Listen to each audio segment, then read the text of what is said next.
This is the brand new nuke we just made on Saturday, August 6th. Looks like the bees are just now starting to come out. I put a bunch of bees in there, and when I extracted off the Wild Things hive right next to it.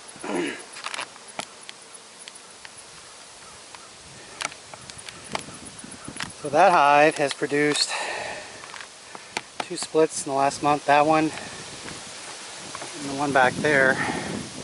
That's called Little Things in the back. This is Wild Things. Let me come up with a new name for this one.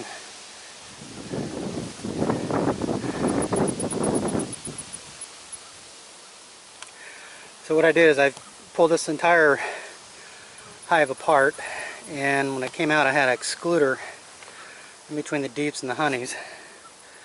Well, that was a mistake because the queen was on top and I did not find her.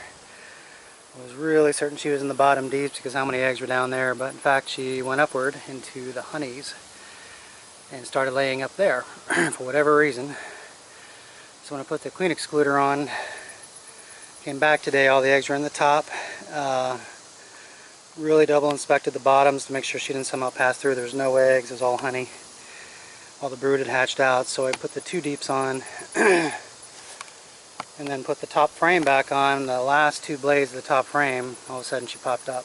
So I took her, tried to mark her with some of that bio whiteout, put her in this frame, put like 5 full blades of brood and honey back in this new nuke, put her in there. So we're going to see how she takes off. Then while that happened in the Wild Things hive, in the bottom 2 deeps, they started making obviously new queen cells. And so I took those queen cells, put them back in the deeps and left them, so everything works out. They'll hatch a new queen for this hive. There's still a lot of bees in it. The lady here will start laying in this hive, and then I'll come back and replace this out with either a top bar or a Langstroth again, transfer the bees. And then this one back here, I still haven't seen a queen, but you know, they're building out. I don't see any eggs yet.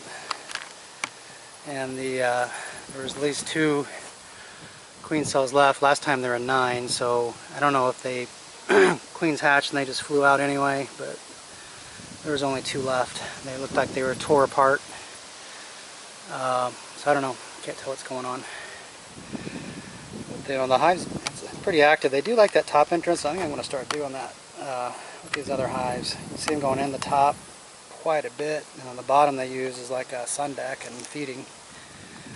But they seem to like that top entrance. Plus it gives good ventilation, so I'm going to probably come back and make a top layer for this hive here. Put it right below the cover. And then same for this other one here. I'm going to make one for that one. Alright, this is it for today. So come back, hopefully this hive will take off. Really hoping so. It's late. I do have a feeder out here. It's a bucket feeder. And it's full of sugar water, so you can see a bee on it now. If I can get on her.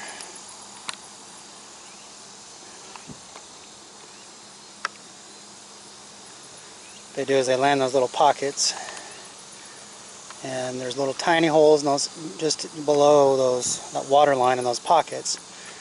So when you turn that bucket upside down with sugar water, it feeds all the way around both sides. It's a nice little feeder. You can see him drinking there.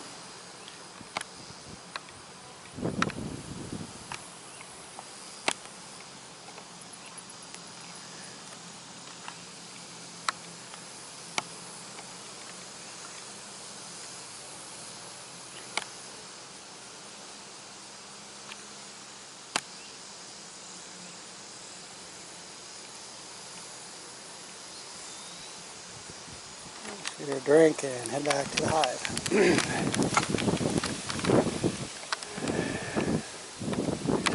Well, this is a little bit of a gamble. We'll see if it pays off, or we'll have learned a newbie mistake. Alright, talk to you.